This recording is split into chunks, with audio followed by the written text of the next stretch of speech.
नमस्कार दोस्तों, आज हम जानेंगे बृहस्पतिवार की व्रत कथा के बारे में। तो आइए सबसे पहले हम लोग बृहस्पतिवार व्रत की विधि को जान लेते हैं। बृहस्पतिवार के दिन बृहस्पतेश्वर महादेव जी की पूजा होती है। दिन में एक समय ही भोजन करें, पीले वस्त्र धारण करें, पीले पुष्पों को धारण करें। भोजन भी चने की दाल का होना चाहिए, नमक नहीं खाना चाहिए। पीले रंग का फूल, चने की दाल, पीले कपड़े तथा पीले चंदन से पूजा करनी चाहिए। पूजन के पश्चात कथा सुननी चाहिए। इस व्रत के करने से बृहस्पति जी अति प्रसन्न होते हैं तथा धन और विद्या का लाभ होता है। स्त्रियों के लिए यह व्रत अति आवश्यक है। इस व्रत में केले का पूजन होता है। बृहस्पतिवार विधि के बाद बृहस्पतिवार व्रत कथा को सुनेंगे। तो आइए शुरू करते हैं बृहस्पतिवार की व्रत कथा। प्राचीन समय की बात है। भारत में एक राजा राज्य करता था। वह बड़ा प्रतापी तथा दानी था। वह नित्य प्रतिदिन मंदिर में भगवान के दर्शन करने जाता था। वह ब्राह्मण और गुरु की सेवा किया करता था। उसके द्वार से कोई भी याचक निराश होकर नहीं लौटता। वह प्रत्येक गुरुवार को व्रत रखता एवं पूजा करता था। हर दिन गरीबों की सेवा करता तथा सहायता करता था। परंतु यह सब बातें उसकी रानी को अच्छी नहीं लगती थी। वह न व्रत करती थी और ना ही किसी को दान देती थी। वह राजा से भी ऐसा करने को मना किया करती थी।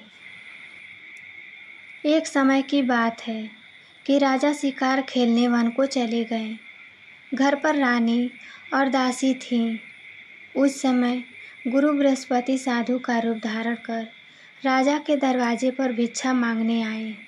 साधु ने रानी से भिक्षा मांगी तो वह कहने लगी, हे साधु महाराज, मैं इस दान और पुण्य से तंग आ गई हूँ। इस कार्य के लिए तो मेरे पति देव ही बहुत हैं। अब आप ऐसी कृपा करें कि सारा धन नष्ट हो जाए तथा मैं आराम से रह सकूं। साधु रूपी बृहस्पति देव ने कहा, हे देवी, तुम बड़े विचित्र हो। संतान और धन से कोई दुखी नहीं होता। इसको सभी चाहते हैं। पापी भी पुत्र और धन की इच्छा करता है। अगर तुम्हारे पास धन अधिक है तो भूखे मनुष्य को भोजन कराओ, प्याऊ लगवाओ, ब्राह्मणों को दान दो, धर्मशालाएं बनवाओ, कुआं, तालाब, बावड़ी, बाग, बगीचे आदि का निर्माण करवाओ तथा निर्धनों की कुंवारी कन्याओं का विवाह करवाओ। साथ ही यज्ञ आदि करो। इस प्रकार के कर्मों से आपके कुल का और आपका नाम परलोक में भी सार्थक होगा एवं तुम्हें भी स्वर्ग की प्राप्ति होगी। परंतु रानी साधु की इन बातों से खुश नहीं हुई। उसने कहा, हे साधु महाराज, मुझे ऐसे धन की आवश्यकता नहीं जिसको मैं अन्य लोगों को दान देती फिरूं तथा जिसको रखने और संभालने में ही मेरा सारा समय नष्ट हो जाए। साधु ने कहा, हे देवी, यदि तुम्हारी ऐसी ही इच्छा है तो जैसा मैं तुम्हें बताता हूँ तुम वैसा ही करना। बृहस्पतिवार के दिन घर आंगन को गोबर से लीपना, अपने केशों को पीले मिट्टी से धोना, केशों को धोते समय स्नान करना, राजा से कहना वह हजामत करवाए, भोजन में मांस मदिरा खाना, कपड़े धोबी के यहाँ धुलने देना। इस प्रकार 7 बृहस्पतिवार करने से तुम्हारा सारा धन नष्ट हो जाएगा। यह कहकर साधु रूपी बृहस्पति देव अंतर ध्यान हो गए। रानी ने साधु के कहने के अनुसार 7 बृहस्पतिवार तक वैसा ही करने का विचार किया। साधु के बताए अनुसार कार्य करते हुए केवल 3 बृहस्पतिवार ही बीते थे कि उसकी समस्त धन संपत्ति नष्ट हो गई। भोजन के लिए दोनों समय परिवार तरसने लगा तथा सांसारिक भोगों से दुखी रहने लगा। तब राजा रानी से कहने लगा कि हे रानी, तुम यहाँ पर रहो, मैं दूसरे देश को जाता हूँ, क्योंकि यहाँ पर मुझे सभी मनुष्य जानते हैं, इसीलिए मैं यहाँ पर कोई काम नहीं कर सकता। मैं अब परदेश जा रहा हूँ, वहाँ कोई काम धंधा करूँगा, शायद हमारे भाग्य बदल जाएं। ऐसा कहकर राजा परदेश चला गया। वह वहाँ जंगल से लकड़ी काट कर लाता और शहर में बेचता। इस तरह जीवन व्यतीत करने लगा। इधर राजा के बिना रानी और दासियाँ दुखी रहने लगी। किसी दिन भोजन मिलता और किसी दिन जल पीकर ही रह जाती। एक समय रानी और दासियों को 7 दिन बिना भोजन के व्यतीत करने पड़े। तो रानी ने अपनी दासी से कहा, हे दासी, यहाँ पास ही के नगर में मेरी बहन रहती है, वह बड़ी धनवान है। तू उसके पास जा और वहाँ से 5 सेर बेचकर ले आ, जिससे कुछ समय के लिए गुजारा हो जाएगा। दासी रानी की बहन के पास गई। रानी की बहन उस समय पूजा कर रही थी। बृहस्पतिवार का दिन था। दासी ने रानी की बहन से कहा, हे रानी, मुझे आपकी बहन ने भेजा है, मुझे 5 सेर बेजर दे दो। दासी ने यह बात अनेक बार कही, परंतु रानी की बहन ने कोई उत्तर नहीं दिया, क्योंकि वह उस समय बृहस्पतिवार की कथा सुन रही थी। जब दासी को रानी की बहन से कोई उत्तर नहीं मिला तो वह बहुत दुखी हुई। उसे क्रोध भी आया। वह लौटकर रानी से बोली, हे रानी, आपकी बहन बहुत ही घमंडी है, वह छोटे लोगों से बात नहीं करती। मैंने उससे कहा तो उसने कोई उत्तर नहीं दिया। मैं वापस चली आई। रानी बोली, हे दासी, इसमें उसका कोई दोष नहीं है। जब बुरे दिन आते हैं तब कोई सहारा नहीं देता। अच्छे बुरे का पता विपत्ति में ही लगता है। जो ईश्वर की इच्छा होगी वही होगा। यह सब हमारे भाग्य का दोष है। उधर रानी की बहन ने सोचा कि मेरी बहन की दासी आई थी, परंतु उससे मैंने बात नहीं की, इससे वह बहुत दुखी हुई होगी। अतः कथा सुन और विष्णु भगवान का पूजन समाप्त कर वह अपनी बहन के घर आई और कहने लगी, हे बहन, मैं बृहस्पतिवार का व्रत कर रही थी। तुम्हारी दासी हमारे घर आई थी, परंतु जब तक कथा होती है तब तक हम लोग न उठते हैं और न ही बोलते हैं, इसीलिए मैं नहीं बोली। कहो दासी, क्यों गई थी? रानी बोली, बहन, हमारे घर अनाज नहीं था, वैसे तुमसे कोई बात, इस कारण मैंने दासी को तुम्हारे पास 5 सेर बेजर लेने के लिए भेजा था। रानी की बहन बोली, बहन देखो, बृहस्पति भगवान सबकी मनोकामना पूर्ण करते हैं। देखो, शायद तुम्हारे घर में भी अनाज रखा हो। यह सुनकर दासी घर के अंदर गई तो वहाँ उसे एक घड़ा बेजर का भरा हुआ मिला। उसे बड़ी हैरानी हुई, क्योंकि उसने एक एक बर्तन को देख लिया था। उसने बाहर आकर रानी को बताया। दासी अपनी रानी से कहने लगी, हे रानी देखो, वैसे हमको जब अन्न नहीं मिलता तो हम रोज ही व्रत करते हैं। अगर इससे इस व्रत की विधि और कथा पूछ ली जाए तो उसे हम भी कर लिया करेंगे। दासी के कहने पर रानी ने अपनी बहन से बृहस्पतिवार व्रत के बारे में पूछा।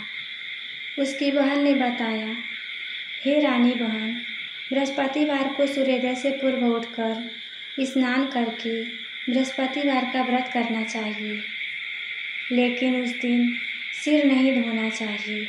बृहस्पतिवार के व्रत में चने की दाल और मुनक्कों से विष्णु भगवान का केले के वृक्ष की जड़ से पूजन करें तथा दीपक जलाएं। उस दिन एक ही समय भोजन करें। भोजन पीले खाद्य पदार्थ का करें तथा कथा सुनें। इस प्रकार करने से गुरु भगवान प्रसन्न होते हैं, अन्न पुत्र धन देते हैं। इस तरह व्रत और पूजन की विधि बताकर रानी की बहन अपने घर लौट गई। रानी और दासी दोनों ने निश्चय किया कि बृहस्पति देव भगवान का पूजन जरूर करेंगी। 7 दिन बाद जब बृहस्पतिवार आया तो उन्होंने व्रत रखा। घुड़साल में जाकर चना और गुड़ बीन लाईं तथा उसकी दाल से केले की जड़ में विष्णु भगवान का पूजन किया। अब भोजन कहाँ से लाएं? दोनों बड़ी दुखी हुई, परंतु उन्होंने व्रत किया था, इस कारण बृहस्पति देव भगवान प्रसन्न थे।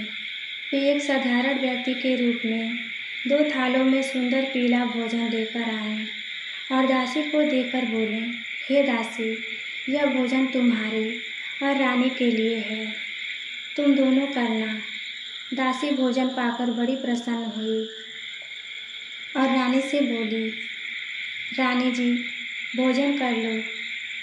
रानी को भोजन आने के बारे में कुछ पता नहीं था, इसीलिए वह दासी से बोली, जा तू ही भोजन कर, क्योंकि तू हमारी व्यर्थ में हंसी उड़ा रही है।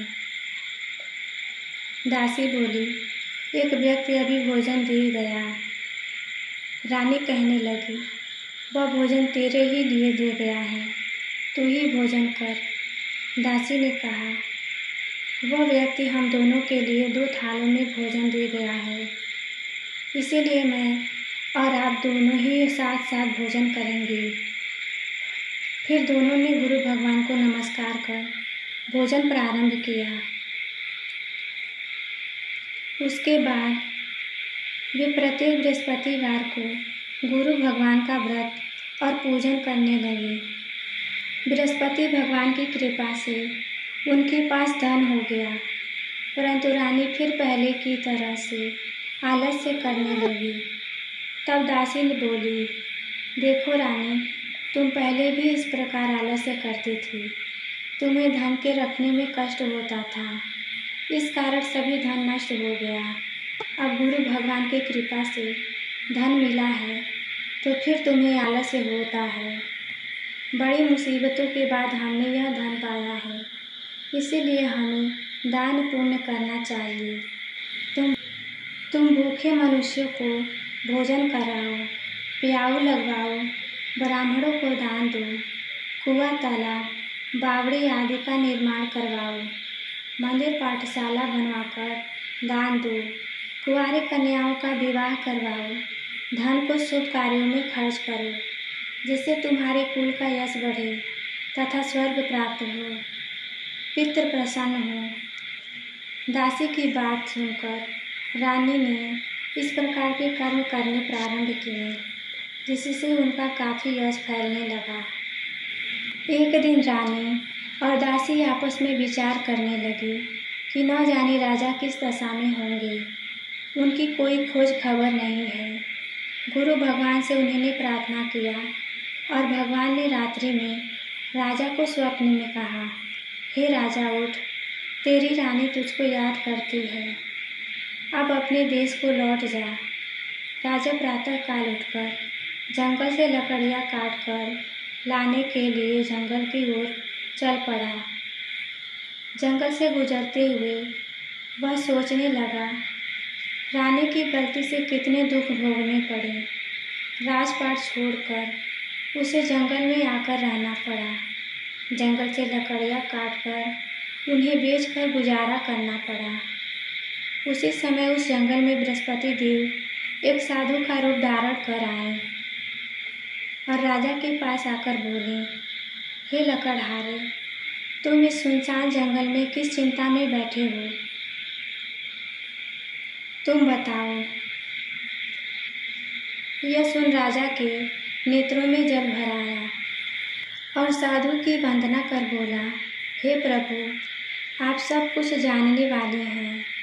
इतना कहकर राजा ने साधु को अपनी संपूर्ण कहानी सुना दी। महात्मा तो स्वभाव से ही दयालु होते हैं।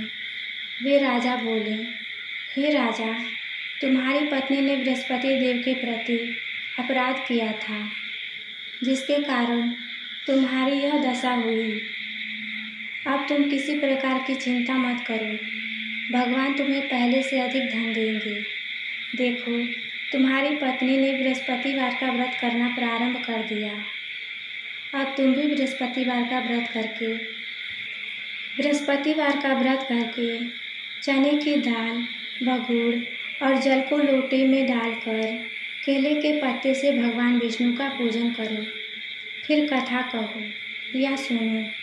भगवान तुम्हारी सब मनोकामनाओं को पूर्ण करेंगे। साधु को प्रसन्न देखकर राजा बोला, हे प्रभु, मुझे लकड़ी बेचकर इतना पैसा भी नहीं बचता जिससे मैं भोजन करने के उपरांत कुछ बचा सकूं। मैंने रात्रि में अपनी रानी को व्याकुल देखा है। मेरे पास कोई साधन नहीं जिससे समाचार जान सकूं। फिर मैं बृहस्पतिवार की कौन सी कहानी कहूँ या सुनूं? मुझको तो कुछ भी मालूम नहीं है। साधु ने कहा, हे राजा, तुम किसी बात की चिंता मत करो। बृहस्पतिवार के दिन तुम रोजाना की तरह लकड़ियाँ काट कर लेकर शहर में जाओ। तुम्हें रोज से 2 गुना धन प्राप्त होगा, जिससे तुम भली भांति भोजन कर लोगे तथा बृहस्पति देव की पूजा का सामान भी आ जाएगा। बृहस्पतिवार व्रत कथा के बाद बृहस्पति देव की व्रत कथा भी सुने और अंत में आरती भी गाएं।